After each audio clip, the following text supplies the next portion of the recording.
안녕하세요. 하나 한국어 학원 하키입니다. இன்றைக்கி நாங்கள் இந்த வீடியோவில் 2025ஆம் ஆண்டு 10ஆம் மாதம் 23ஆம் தேதி ஸ்டார்ட் பண்ணப்பட்ட யூபிடி என்று சொல்லக்கூடிய புதிய சிஸ்டத்துக்களை நடந்துட்டு வர எக்ஸாமை பற்றின டீட்டெயில்ஸ்களை பார்க்க போகிறோம். இந்த எக்ஸாமை நாம் இதுவரைக்கும் சிபிடின்னு சொல்லக்கூடிய எக்ஸாம் சிஸ்டத்துலேருந்து யூபிடின்னு சொல்லக்கூடிய இந்த சிஸ்டத்துக்கு எக்ஸாம் மெத்தட்டை கொஞ்சம் சேஞ்ச் பண்ணதால் அந்த எக்ஸாம் எப்படி இருக்குங்கிறத செக் பண்ணுறதுக்காக வேண்டி நானும் எக்ஸாம் செக் பண்ணி பார்த்துருந்தேன். அந்த அனுபவங்களை உங்களோட நான் ஷேர் பண்ணிக்கொள்கிறேன். இது சிங்கள மொழி மூலமாக நிறைய வீடியோஸ் சிங்கள டீச்சர்ஸ் மாதிரி யூடியூப் செய்யக்கூடிய ஆட்கள் போட்டிருந்தாங்க. தமிழ் பேசுகிற ஆட்களுக்கு இது பற்றின டீட்டெயில்ஸ் கிடைப்படுதில்லை. அதனால் இந்த வீடியோ கொரியன் லாங்குவேஜ் படிச்சுட்டு இருக்கிற தமிழ் மொழி மூலமாக படிச்சிருக்கக்கூடிய ஆட்களுக்கு பிரயோசனமாக இருக்குன்னு சொல்கிறேன். அவங்களுக்காக வேண்டி தான் இந்த வீடியோ நான் மேக் பண்ணுறேன். சரி, வீடியோக்குள்ளே வருவோம். ரைட், முதலாவது இதுவரைக்கும் நடந்த exam PBT paper based exam, அதே போல் சிபிடி கம்ப்யூட்டர் பேஸ்ட் எக்ஸாம் சொல்லி இப்போ அந்த கம்ப்யூட்டரில் டெப் மாடல் டெப்புக்கு சேஞ்ச் பண்ணியிருக்காங்க. அதை யூபிடின்னு சொல்லி அந்த எக்ஸாம் மெத்தட்டை மாற்றுறாங்க. அதாவது நாங்கள் கம்ப்யூட்டரில் எக்ஸாம் செஞ்சோம். ஃபஸ்ட்டு எக்ஸாம் பேப்பரில் எழுதினோம், அதுக்கு பின்னால் கம்ப்யூட்டரை பார்த்து செஞ்சோம். இப்போ டச் ஸ்க்ரீன் மூலமாக டெப்லெட்டில் டச் பண்ணி எங்களோட எக்ஸாம் செய்கிறோம். இவ்வளோ தான் அதுக்குரிய வித்தியாசங்கள். ரைட், இதுக்கு முதல் நடந்த எக்ஸாமெல்லாம் பன்னிபிடின்னு சொல்லக்கூடிய இடத்துல இருக்கக்கூடிய எக்ஸாம் சிபிடி எக்ஸாம் சென்டரில் நடந்துச்சு. இப்போ இந்த யூபிடி எக்ஸாமுக்காக வேண்டி தலைஹென்னு சொல்லக்கூடிய இடத்துல இருக்கக்கூடிய புதிய கட்டிடத்தில் இந்த எக்ஸாம் சென்டரை மாற்றிருக்காங்க. இது பத்திரமுல்லைக்கு போகிற வழியில் தலைஹென் என்ற இடத்துல இருக்குது. இதை செக் பண்ணுறதுக்காக வேண்டி நானும் இந்த எக்ஸாமுக்கு போயிருந்தேன். அப்போ எக்ஸாமுக்கு போகிற மெத்தட்டை வச்சு பார்த்தோம்னு சொன்னால், முதலாவது கொழும்புலேருந்து அல்லது மருதானையிலிருந்து போகிறாக்களுக்கு 171வது பஸ்ஸில் நாங்கள் போகலாம். 171 நம்பர் பஸ்ஸில் போய் கொஸ்வத்தையில் இறங்கி அங்கேருந்து 177 பஸ் பின்னால் சொன்னால் அந்த பஸ்ஸில் போகலாம். எங்களோட கோஸ்ட் நீங்கள் கொழும்புல மருதானையிலேருந்து போனீங்கன்னு சொன்னால் 100 ரூபாயும், கொழும்புலேருந்து போனீங்கன்னு சொன்னால் ஒரு 150 ரூபாய்க்குள்ளேயும் எங்களோட கோஸ்ட் வரும்.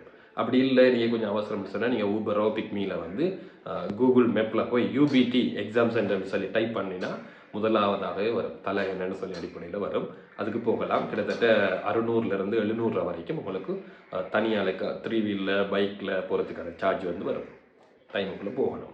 எக்ஸாமுக்கு போகிறதுக்கு நாங்கள் பெரும்பாலும் 2 விஷயங்களை கண்டிப்பாக கொண்டு போகணும். ஒன்று அட்மிஷன், எங்களோட ஃபோட்டோ ஒட்டப்பட்டு அட்மிஷனை டவுன்லோட் பண்ணி எடுத்துக்கு அதை A4ல் கலர் பண்ணி எடுத்துக்கொள்ளணும். அடுத்தது பாஸ்போர்ட் எங்களோட கைவசம் இருக்கணும். மாஸ்க்கு அதில் சொல்லப்படலை, ஆனால் மாஸ்க்கு போட்டு வர சொல்கிறாங்க. மாஸ்க் எடுத்துக்கொள்ளுங்க. ரைட், எக்ஸாம் சென்டருக்கு நாங்கள் போய் சேர்ந்துட்டோம்னு சொன்னால் எங்களுக்கு எக்ஸாம் 9:30க்கு எக்ஸாம் இருக்குன்னு சொன்னால் நாங்கள் 8:30க்கு உள்ளுக்கு எடுப்பாங்க. 8:30க்கு அவங்களுக்கு அந்த ஃபெஸ்ட்டுக்கு ஓரியன்டேஷன் ப்ரோக்ராம் நடக்கிறதால 8:30க்கெல்லாம் உள்ளுக்கு எடுப்பாங்க. அப்போ நாங்கள் என்ன செய்யணும்னு சொன்னால் அந்த இடத்துக்கு 8 மணிக்கெல்லாம் நிற்கிற மாதிரி போகணும். உங்களுக்கு எக்ஸாம் இப்போ நான் இன்னைக்கு 1:30க்கு எக்ஸாம். அப்போ நான் போகக்குள்ள 12 மணி 12 மணிக்கெல்லாம் அங்கே ரீச் ஆகிற மாதிரி போயிட்டேன். 12:30க்கெல்லாம் உள்ளுக்கு எடுக்காங்க. எக்ஸாம் 1:30க்கு தான், ஆனால் அவங்க உள்ளுக்கு எடுக்கிற டைம் 12:30லேருந்து எடுக்காங்க உள்ளுக்குள்ளே. என்ன சொன்னால் எங்களை செக் பண்ணுறதுக்கான ப்ரொசஸ் இருக்குது உள்ளுக்குள்ளே. ரைட், அதனால் நீங்கள் டைமுக்குள்ளே போகிறதுக்கு பாருங்கள். கடைசி டைமில் கடுதால் பட்டு கடைசி டைமில் அவசரப்பட்டு டைமை வேஸ்ட் பண்ணாமல் ஏலியாக போகிறதுக்கு பாருங்கள். முடிஞ்ச அளவுக்கு எவ்வளவு டைம் ஏலியாக போகிறீங்களோ அவ்வளோக்கு உங்களுக்கு நல்லது. ரைட், எக்ஸாம் ஹால் அது ஒரு 3-4 மாடி கட்டிடம் இருக்குது. அப்போ அண்டர் கிரவுண்ட் கீழ் ஃப்ளோரில் எங்களுக்கு இருக்கிறதுக்கான ஏற்பாடு செஞ்சுருக்காங்க. ஒரு குறிப்பிட்ட அளவான ஒரு 30-40 பேர் மட்டும்தான் உள்ளுக்குள்ளே இருக்கிற மாதிரி கதிரை செட்டப் வச்சுருக்காங்க கீழுக்கு கிரவுண்ட் ஃப்ளோரில். சரியா, உள்ளுக்கு என்டர் ஆகினோன்னா செக்யூரிட்டி கார்டு அந்த ஏரியாவுக்கு உள்ளுக்கு போனீங்கன்னு சொன்னால் பாத்ரூம் வசதி எல்லாமே இருக்குது. அங்கேயே நாங்கள் இருக்கலாம். எக்ஸாம் மேல் மாடியில் 2வது மாடியிலேயே 3வது மாடியிலே தான் எக்ஸாம் வச்சுருப்பாங்க. எக்ஸாம் ஹால் இருக்கும். ரைட், எங்களோட திங்ஸ் எல்லாம் நாங்கள் கீழே வச்சுட்டு போகலாம். உங்களுக்கு சேஃப்டியான உள்ளுக்குள்ளே எதுவும் பெருமதி இல்லாத சாமான்களை கொண்டு போகிறது நல்லது. அதாவது எக்ஸாமுக்கு போகக்குள்ள ஃபோன் அலௌட் இல்லாதனே, ஃபோனை ஆஃப் பண்ணியோ சைலண்டில் வச்சுட்டு நீங்கள் அந்த பேக்கில் வச்சுட்டு தான் கொண்டு போகணும். உங்களோட பேக் அந்த ஃபோன் கொஞ்சம் பெருமதி இல்லாத ஃபோன்களை கொண்டு போனால் நல்லா. அங்கே வாரது எல்லாமே எக்ஸாம் எழுதுறாக்கள் தான் வருவாங்க. அப்போ அங்கே களவுகள் நடக்கிற விதம் குறையும். நானும் என் திங்ஸ் எல்லாம் நான் கீழே வச்சுட்டே போயிட்டேன்.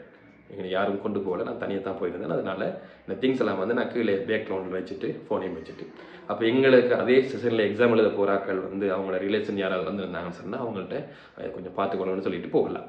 சரியா, அப்போ எங்களோட திங்ஸ் சாமான்களை கீழே வச்சுட்டு போனால் சேஃப்டி. கீழே பாத்ரூம் இருக்குது, பாத்ரூம் போகிற வசதிகள் இருக்குது, அதை நீங்கள் செஞ்சு விடுங்க. ரைட், இப்போ எக்ஸாம் எங்களோட டைமுக்கு 12:30க்கு உதாரணத்துக்கு எனக்கு 12:30க்கு கால் பண்ணாங்க. 1:30க்கு தான் எக்ஸாம். 12:30க்கெல்லாம் உள்ளுக்குள்ளே லைன் பண்ணி வர சொன்னாங்க. அப்போ எங்களோட பாஸ்போர்ட்டையும் அட்மிஷன் கார்டு அதே போல் மாஸ்க் இந்த 3ஐயும் தான் எடுத்துகிட்டு போகலாம். பர்ஸ் வந்து நீங்கள் உங்களோட கொண்டு போகலாம், பர்ஸும் கொண்டு போகலாம், பிரச்சனை இல்லை, பர்ஸை உங்களோட கொண்டு போகலாம். ரைட். உள்ளூர் போகல முதல் வந்து 2 எக்ஸாம் ஹால் 2 இருக்குன்னு தானே, எக்ஸாம் லெவல் ஒரு ஹால், அடுத்தது 2வது ஹால் அப்படின்னு இருக்குது. அப்போ முதல் கீழே இருந்தவங்களை செக் பண்ணுவாங்க, உங்களோட ஃபோட்டோஸோட ஒட்டப்பட்டிருக்கும், அதை செக் பண்ணி பார்ப்பாங்க. நீங்கள் ஹோல் நம்பர் 1 இருக்கக்கூடிய ஆளா 2 இருக்கக்கூடிய ஆள் முதல் செக் பண்ணி வந்திருக்கிற ஆள் நீங்கள் தானாங்கிறதையும் நார்மலாக செக் பண்ணிவிட்டு உங்களை அனுப்புவாங்க. ரைட். நீங்கள் உள்ளுக்கு முதல் என்டர் ஆகிட்டு ஹோலுக்குள்ளே போனீங்கன்னு சொன்னால், இப்போ முதலாவது எனக்கு எக்ஸாம் ஹோல் நம்பர் 2, 2வது ஹோல் நம்பருக்குள்ளே போயிட்டேன். இப்போ போனோம்னு சொன்னால் அங்கே முதலாவது ஒரு என்ன வெயிட்டிங் ஏரியா ஒன்று இருக்குது. அப்போ அந்த ஏரியாவில் வந்து எங்களுக்கு இப்போ போக முன்னுக்கு நாங்கள் எத்தனாவது சீட் என்று சொல்லி எங்களுக்கு ஒரு நம்பரை சொல்லியிருப்பாங்க. எங்கள் அட்மிஷன் கார்டில் எழுதி தருவாங்க. அதை மார்க் பண்ணக்கூடிய ஒருத்தர் வந்து கீழுக்கு இருந்து செக் பண்ண போகக்குள்ள எத்தனாவது எங்களோட சீட்டுன்னு சொல்கிறத மார்க் பண்ணி தருவார் எங்களோட அட்மிஷன் கார்டில். அப்போ நாங்கள் அந்த வெயிட்டிங் ரூமுக்குள்ளே என்டர் ஆகின உடனே அங்கேயும் வந்து எங்களுக்கு அந்த நம்பர் போடப்பட்ட கதிரையில் போய் இருப்போம். அங்கே ஒரு நம்பர் டெக் கொண்டு தந்திருப்பாங்க. அதை உங்களோட உடுப்பில் வந்து வலது பக்கம் வந்து அந்த மாட்டிட்டு முதல்ல உங்களை சிக்னேச்சர் வாங்குறதுக்காக வேண்டி ஒவ்வொருத்தராக வர சொல்லுவாங்க. அப்போ அங்கே வந்து ஒரு 2 மிஸ் இருப்பாங்க. அவங்க வந்து உங்களை வர சொல்லி உங்களோட அட்டெண்டன்ஸ் எடுப்பாங்க. நீங்கள் வந்துட்டீங்க, எக்ஸாமுக்கு வந்துருக்கீங்க அப்படின்னு சொல்லி உங்களோட சிக்னேச்சர், உங்களோட பேர், பாஸ்போர்ட் நம்பர்லாம் சரியாக இருக்கானுங்கிறத செக் பண்ணுவாங்க. ரைட். அதுக்கு பின்னால் அப்படியே எல்லோரும் வருவாங்க. ஒரு 1/2 மணி நேரம் மட்டும் அதுக்கு போகும். அப்போ எல்லோரும் உங்களுடைய செஷனுக்குரிய 50 பேரில் 50 பேரும் வரலாம், இல்லை சில 1-2 பேர் அப்சன்ட்டும் ஆகலாம். அவங்க வந்ததுக்கு பின்னால் 1/2 மணி நேரம் இருக்கிற டைமில் ஒருத்தர் வந்து உங்களுக்கு ஒரு போய் அடிக்கலாம், அல்லது எங்களுக்கு மிஸ் ஒரு ஆள் இருந்தாங்க, அவங்க வந்து இந்த எக்ஸாம்ட மெத்தட் என்னங்கிறத வந்து நார்மலாக விளங்கப்படுத்துவாங்க. நீங்கள் எப்படி என்ன மாதிரி போய் அந்த கதிரையில் இருக்கணும், உங்களோட எக்ஸாம் சீட்டுக்கு எப்படி போய் இருக்கணும், அடுத்தது எக்ஸாம்ட முதலாவது என்ன வரும். இப்போ முதலாவது பார்த்தீங்கன்னா நாங்கள் நேரத்துடைய வீடியோ போட்ட மாதிரி அதை தான் விளங்கப்படுத்துவாங்க. நீங்கள் முதலாவது இப்போ எனக்கு வந்து 47வது கதிரை கிடைச்சிச்சு, 47வது சீட்டு. இப்போ 47வது சீட்டுக்கு வந்து அவங்களோட எக்ஸாம் 1:30 முன்னுக்கு 1:30ன்னு சொன்னால் 1 மணிக்கெல்லாம் உள்ளுக்கு கொண்டு தருவாங்க. 1 மணி அந்த பீரியடில் கொண்டு தருவாங்க. உள்ளுக்கு போன உடனே எங்களை 47வது கதிரையில் நாங்கள் போயிருப்போம். அப்போ எங்களுக்கு ஒரு டெப் ஒன்று வச்சுருப்பாங்க. அந்த டெப்பில் முதலாவது இன்டர்ஃபேஸில் உங்களோட இண்டெக்ஸ் நம்பரை டைப் பண்ணுறதுக்கும் அதுக்கு கீழே டேட் ஆஃப் பர்த் 8 நம்பர் வரும் தானே, டேட் ஆஃப் பர்த்தை ஃபுல்லாக டைப் பண்ணுறதுக்கும் தந்திருப்பாங்க. ரைட். இதை வந்து இன்ஸ்ட்ரக்ஷன் சொல்லுவாங்க. இதை நான் இப்போ ஏன் சொல்கிறேன்னு சொன்னால் சிங்களம் தெரியாக்களுக்காக இதை சொல்கிறேன்னா, இப்போ சிங்களம் தெரியாதாக்கள் அவங்க சொல்கிறத வந்து நார்மலாக கேட்டுட்டு இருக்கீங்க. நான் என்ன சொல்கிறேனோ அதை தான் அவங்க சிங்களத்துலேயே சொல்ல போகிறாங்க. வெயிட்டிங் ரூமில் இருக்கிற பீரியடில் சொல்லுவாங்க, முதல்ல நீங்கள் போனீங்கன்னு சொன்னால் எதையுமே டச் பண்ண வேணாம், ஒன்றும் செய்ய வேணாம், நாங்கள் இன்ஸ்ட்ரக்ஷன் தரம் வரைக்கும் நீங்கள் வெயிட் பண்ணுங்கன்னு சொல்லுவாங்க. அவங்க இன்ஸ்ட்ரக்ஷன் தருவாங்க, முதல்ல நீங்கள் உங்களோட இண்டெக்ஸ் நம்பரை டைப் பண்ணுங்கள். அப்போ நீங்கள் இண்டெக்ஸ் நம்பரை பார்த்து டைப் பண்ணுங்கள், உங்களை மனப்பாடத்துக்கு டைப் பண்ணாமல். உங்களோட இண்டெக்ஸ் வந்து உங்களுக்கு அட்மிஷன் கார்டில் மேலுக்கு இருக்குமே 506ன்னு சொல்லி ஸ்டார்ட் ஆகும், அந்த நம்பரை வந்து டைப் பண்ணுங்கள். அதுக்கு பின்னால் டேட் ஆஃப் பர்த்தை டைப் பண்ணுங்கன்னு சொன்னால் டேட் ஆஃப் பர்த்தை டைப் பண்ணுங்கள். ரைட். அதுக்கு பின்னால் இப்போ நீங்கள் கிளிக் பண்ணுங்கள், ஓகே கொடுங்க அப்படின்னு சொன்னால் கீழே நீங்கள் ஓகே கொடுத்தீங்கன்னு சொன்னால் உங்களை ஸ்கேன் பண்ணுறதுக்கான கேமரா செக்ஷன் ஒன்று ஆகும். கேமரா செக்ஷனில் பார்த்தீங்கன்னு சொன்னால் இப்போ எல்லா இடத்துலையும் லைட்டெல்லாம் வந்து வளமையாக போட்டிக்கிறதால எங்களோட ஃபேஸை வந்து டக்குன்னு குயிக்காக வந்து அது வந்து கெச் பண்ணாது. அதனால யாருக்கெல்லாம் கெச் பண்ணலையோ அவங்கள கை சுக்க சொல்லுவாங்க. அப்போ நீங்கள் என்ன செய்யுங்கன்னா, இப்போ நான் சொல்கிறது அப்படியே மைண்டில் நாக்கு வச்சுக்கொள்ளுங்களா.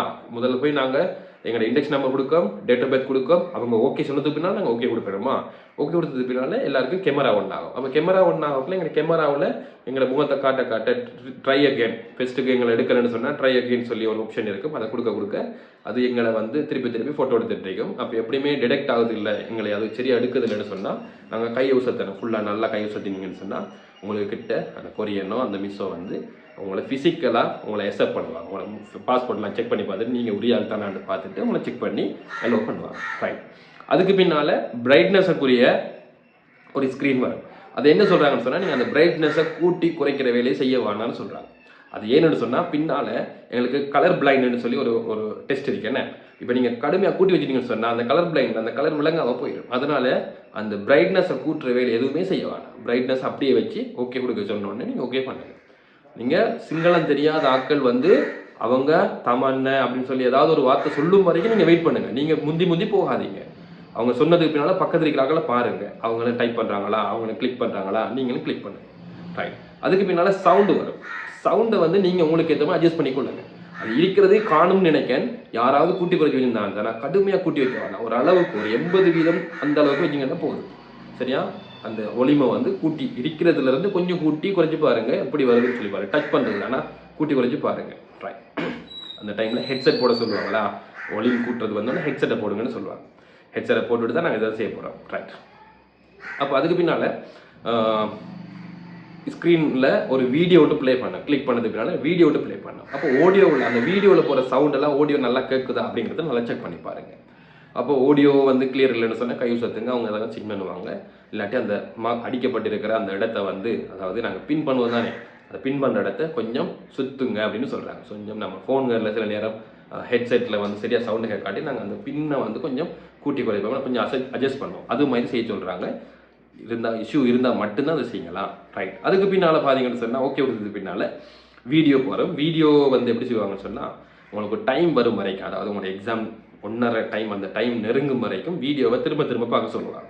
சிங்களம் தெரியாக்க என்ன செய்யணும்னு சொன்னால் நார்மலாக அந்த வீடியோ முடியும் வரைக்கும் சும்மா ஓகே பண்ணி ரிட்டர்ன் திருப்பி போட சொல்லுங்கள். அப்படி உங்களுக்கு முதல்ல சிங்களம் தெரியலன்னு சொன்னால் உங்களுக்கு கொஞ்சம் கேப் பண்ணி என்ன செய்றீங்கன்னு வந்து செக் பண்ணி பார்ப்பாங்க அடிக்கடி. சரியா?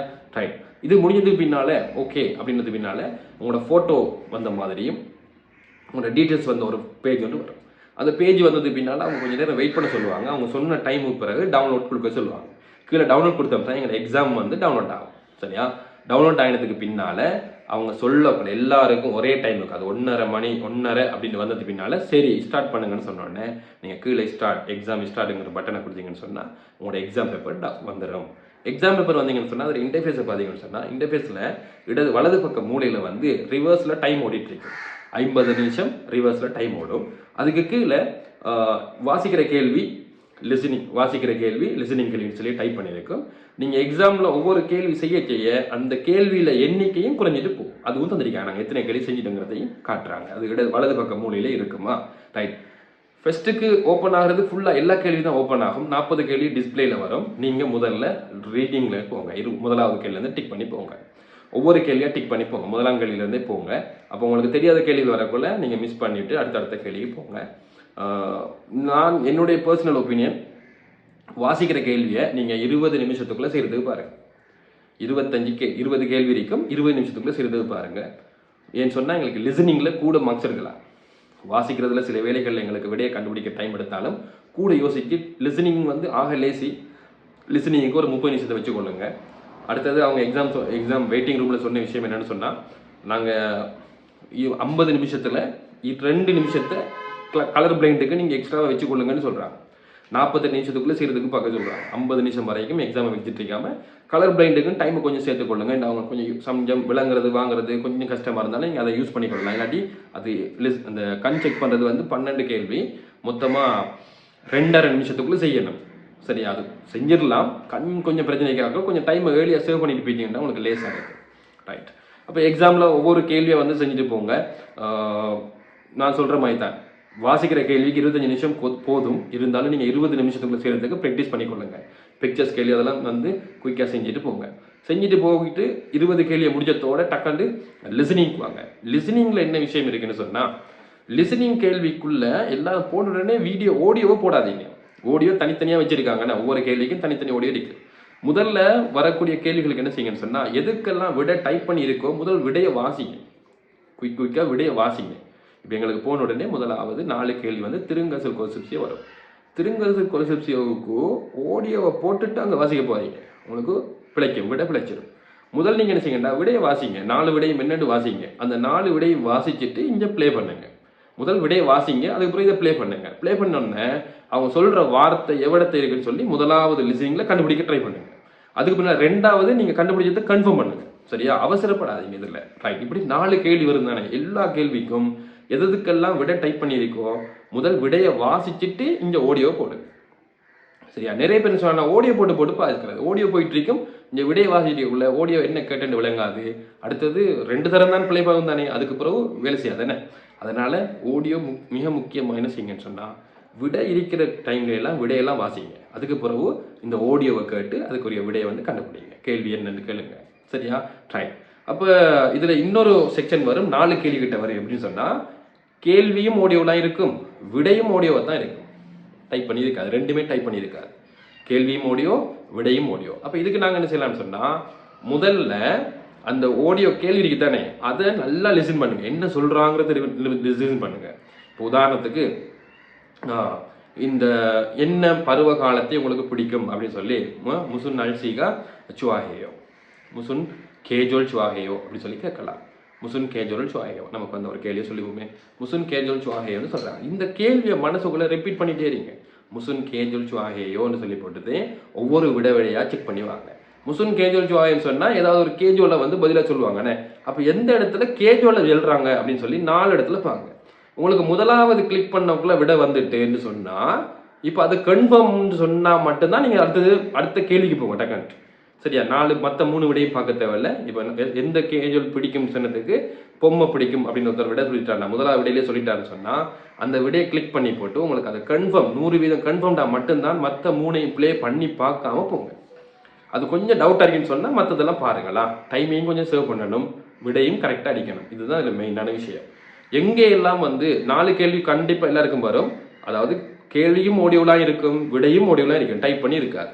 அதனால அந்த ஆடியோ கேள்வியை கேட்குறீங்க தானே, அந்த கேள்வியை மனசுக்குள்ளே ரிப்பீட் பண்ணிகிட்டே இருங்க. என்ன கேள்வி, என்னத்தை கேட்டாங்கிறத மறந்துடாவானா, அதை செஞ்சுட்டீங்க. எக்ஸாமுக்கு போயிட்டு எக்ஸாம் செஞ்சுருக்கக்குள்ள வேறு சிந்தனை எதுவுமே எடுக்காதீங்க. எக்ஸாமில் அந்த கேள்வியோட எண்ணம் தான் இருக்கணும், வேறு எதுவுமே வந்துடப்படா மனசுக்குள்ளே. ரைட், ஒன்று மிஸ் பண்ணிட்டோம் அது இதுன்னு சொல்லி எதுவுமே யோசிக்கப்படா. ஒவ்வொரு கேள்வியும் நிதானமாக செய்யுங்க. அப்போ தான் நாங்களால் அதில் கன்செப்ட் பண்ணலாம். ஒரு கேள்வி மிஸ் ஆகிட்டா அதை பற்றி நினைக்கவே போட அடுத்த கேள்விக்கு போயிடணும். அதை திருப்பி மற்ற கேள்விக்கெல்லாம் நினைச்சோம்னு சொன்னால் எல்லாரும் ஸ்பாயிலாக போயிடும். அதனால இந்த ஆடியோ மட்டுமே வர செக்ஷனை வந்து நல்ல கவனமாக கேர்ஃபுல்லாக பார்த்துக்கொள்ளுங்களா. ரைட், ஒரு கேள்வி டைப் இருக்கு எப்படி சொன்னால், அதாவது பிக்சர்ஸ் தருவாங்க. இப்போ எங்களுக்கு தெரியும் மெப் போட்டு இது எந்த இடத்துல இருக்குன்னு கேட்பாங்க. அதுக்கு எழுதியும் இருக்கும், ஆடியோவும் கொடுத்துருப்பாங்க. எழுதி இருந்தால் நாங்கள் ஆடியோ கேட்க தேவையில்லைன்னு, எழுதாமல் இருந்துச்சுன்னா தான் ஆடியோ கேட்கணுமா. நாங்கள் உங்களுக்கு டவுட்னு சொன்னால் நீங்கள் அதை கேட்டு பாருங்கள். நான் சொன்னால் டைமை சேவ் பண்ணணும் எங்களுக்கு. ஏன்னா எல்லா ஆடியோ பிளே ஆகலையும் எங்களுக்கு டைம்னு ஒன்று இருக்குது தானே, அந்த டைம் ஓடிட்டு இருக்கும். இடையில டைம் முடிஞ்சுச்சுன்னா ஒட்டவா சப்மிட் ஆகிடும். அதனால சிலதுக்கு கேள்வியும் டைப் பண்ணி அந்த கேள்வியை வாசிக்கிறதுக்கு ஆடியோவும் வச்சிருப்பாங்க. அப்போ கேள்வி டைப் இருந்தால் நாங்கள் ஆடியோ கேட்க தேவையில்லையா, அதில் விடையை மட்டும்தான் நாங்கள் செக் பண்ணணும். ரைட், இப்படியான விஷயங்கள் இருக்குது, அதில் யோசிச்சு கொள்ளுங்க. அடுத்தது எங்கேயெல்லாம் நான் திருப்பி சொல்கிறேன், எங்கேயெல்லாம் ஒரு ஆடியோ தந்திருக்காங்க அதுக்கு விட டைப் பண்ணப்பட்டிருந்துச்சுன்னா முதல் டைப் பண்ணப்பட்ட விடையை வாசிங்க, அதுக்கு பின்னால் ஆடியோவை போடுங்க. சரியா? அப்போ தான் உங்களுக்கு சரியான மெத்தடில் வந்து அந்த விடையை வந்து கண்டுபிடிக்கிற மாதிரி இருக்குது. ரைட், எக்ஸாம் போயிருந்தேன். எனக்கும் வந்து நாங்கள் வந்து இந்த ஃபீல்டுக்குள்ளேயே படிச்சுட்டே இருக்கிறதால நாங்கள் வந்து பேப்பர் எக்ஸாம் செஞ்சுருக்கோம், சிபிடி எக்ஸாம் செஞ்சுருக்கோம். பேப்பர் எக்ஸாம் ஹார்ட், சிபிடி அதை விட கொஞ்சம் சாஃப்டாக இருக்கும். இங்கே யூபிடிக்கு வந்தால் ஒன்றுமே இல்லை, மிச்சன் லேசின்னு சொன்னால் பெரிய பந்தி அமைப்பில் கேள்விகளே இல்லை, எல்லாம் சின்ன சின்ன லைனில் வரக்கூடிய கேள்விகள் தான். அதனால் படித்த விஷயத்தை ஞாபகம் வச்சுட்டு போங்க. இத்தனை யூனிட் படித்தா போதும், அத்தனை யூனிட் படித்தா போதும்னு ஒவ்வொருத்தர் சொல்லுவாங்க. உங்களுக்கு போகல திருப்தியோட போங்க. அடுத்தது நீங்கள் படித்த விஷயங்களை மறந்துடாதீங்க. இப்போ படித்ததுக்குள்ளே கேள்வி வந்து அதை மிஸ் பண்ணிடாதீங்க. இலக்கண அடிப்படையில் வரக்கூடிய கேள்விகள், சிறிய அளவிலான கேள்வி வருது, ஒத்தகருத்து சொல் வருது, எதிர்கருத்து சொல் வருது, தொடர்பிக்கிற சொல் வருது, ஒரு அடையாளங்கள் தராங்க. 53, 54, 55 வந்து அடையாளங்கள் தான் இருக்கும், அதாவது பியூஜி பண்ணி இருக்கும். அதில் என்ன மீனிங் சொல்லி கேட்பாங்க, அதை கண்டுபிடிக்கணும். அப்போ இப்படியான விஷயங்கள் இருக்குது. நீங்கள் எக்ஸாம் எழுதி போட்டு வந்தீங்கன்னு சொன்னால் தரவு பண்ண இதுக்காக நான் இவ்வளவு படித்தேன் அப்படின்னு சொல்கிற அளவுக்கு தான் அந்த எக்ஸாமும் வச்சுருக்காங்க. மிச்சம் ஈஸியாக இருக்கு. நீங்கள் கஷ்டமாக நினச்சிட்டு போகிறீங்க, அதை பார்க்க மிச்சம் லேசான முறையெல்லாம் கேள்வி வருது, சக்ஸஸ் பண்ணலாம். டென்ஷன் ஆக தேவையில்லை. 45 யூனிட் படித்தாக்கள், 50 யூனிட் வரைக்கும் படித்தாக்கள், 60 யூனிட் படித்தாக்கள் வரைக்கும் நம்ம கிளாஸில் இருக்கீங்க. எல்லாருக்கும் இதை சக்ஸஸ்ஃபுல்லாக கொண்டு போகலாம். மேனுஃபேக்சரிங் எக்ஸாமில் நிறைய பேரை நான் பார்த்த வரைக்கும், எங்கட ஹோல்டில் இருக்க வரைக்கும் எல்லாரும் 50, 60 தாண்டி மார்க்ஸ் எடுக்காங்கல்ல. ஆடியோவில் எல்லாருக்கும் டென்ஷன் ஆகுறாங்க, ஆடியோவில் விட்டுறாங்க. ரீடிங் கேள்வியில் 17 கேள்வி, லிசனிங்கில் 17, ஷோலிக் பண்ணி அடிக்கலாம். இன்னும் உங்களால் மற்ற விஷயங்களை ஞாபகத்தோன்னா 20க்கு 20 எடுக்கலாம். சரியா? அதனால் நல்லபடியாக எக்ஸாம் செய்யுங்க. All the best. அடுத்தது யாரெல்லாம் இந்த பீரியடுக்குள்ளே எனக்கு ஃபுல் சிலபஸை கவர் பண்ண இயலாமல் போயிட்டு அப்படின்னு சொல்லி நினைக்கிறார்கள், இந்த எக்ஸாமுக்கும் அடுத்த எக்ஸாமுக்கு இடையில் எங்களுக்கு இன்னொரு 4 மாதம் 5 மாதம் டைம் இருக்குது. அடுத்த எக்ஸாம் 4ஆம் மாதத்துக்கு பின்னால் செய்வாங்க. அதனால் முன்கூட்டி இப்போ எனக்கு ஏர்லியாக வந்துட்டு, இப்போ எங்களோட இதுலேயும் தான் நாங்கள் கிளாஸுக்கு அப்ளை பண்ண போக்கல, எல்லாருக்கையும் நாங்கள் பின்னுக்கு வரோன்னு சொல்லி தான் எதிர்பார்த்தோம். அது வரைக்கும் போன வருஷம் வரைக்கும் எங்களுக்கு அது சக்ஸஸில் இருந்துச்சு. இந்த வருஷம் மட்டும் 100 பேர் ஒரே நாளில் 400 பேருக்கு எக்ஸாம் செய்கிறதுனால எக்ஸாம்கள் கொஞ்சம் முன்பின் வந்துட்டு, நிறைய பேருக்கு முன்னுக்கே வந்துட்டு, 11ஆம் மாதம் நிறைய பேருக்கு வந்துட்டு. ரைட், இப்போ நீங்கள் என்ன செய்யுங்கண்ணா, எக்ஸாம் செய்யுங்க. எக்ஸாமில் உங்களுக்கு 80க்கு கிட்ட நெருங்காத அளவுக்கு மார்க்ஸ் வந்திருக்கு அப்படின்னு சொன்னால் அடுத்த எக்ஸாம் 4 மாதத்தால் நடந்துடும், 4ஆம் மாதம் நடக்கும். அப்போ அதனால் படிக்கிறத ரூட்டிங்கை வந்து மிஸ் பண்ணாங்க. இப்போ இதுக்கு முதல் எக்ஸாம் எழுதினாக்கள் பார்த்துட்டு இருக்கீங்கன்னு சொன்னால் எங்களுக்கு எக்ஸாம் ரிசல்ட் வந்து எழுதுறதுக்கான ஃபைனல் ரிசல்ட் 4ஆம் மாதம் தான் வரப்போகுது. இப்போ 4ஆம் மாதம் வரைக்கும் சும்மா இருக்காமல் நீங்கள் ஒரு நாளைக்கு ஒரு ஹவராவது ஒதுக்கி அல்லது 2 நாளைக்கு ஒரு ஹவராவது ஒதுக்கி என்ன செய்யுங்க, 2 நாளைக்கு ஒருக்கா இந்த படிக்கிற ரூட்டீனை எப்பயுமே வச்சுக்கொள்ளுங்க. எங்களுக்கு அடுத்த எக்ஸாம் ஒருவேளை இந்த எக்ஸாமில் பாஸ் ஆகினா ஸ்கில் டெஸ்ட்டுக்குள்ளே மூவ் ஆகலாம், ஃபெயில்டு சொன்னால் அடுத்த எக்ஸாமுக்கு 4ஆம் மாதமே அடுத்த எக்ஸாமுக்கு அட்மிஷனை போடலாம். இப்போ நீங்கள் படிச்சுட்டு இருங்க, என்ன இடைவெளியை விட்டுறாதீங்க, கெப் விட்டுறாதீங்க, உங்களுக்கு படித்ததெல்லாம் மறந்து போயிடும். இப்படி செஞ்சு விடுங்களா. ட்ரை கம்சாமினி தான். எதுவும் கொரியா சம்மந்தப்பட்ட விஷயங்களுக்கு நம்மளோட யூடியூப் சேனலையும் டிக்டாக்கையும் வந்து ஃபாலோ பண்ணுங்கள். நான் முடிஞ்ச அளவுக்கு உங்களுக்கு அறிவுறுத்தலை இந்த வீடியோவில் தரேன். கம்சாமினி தான்.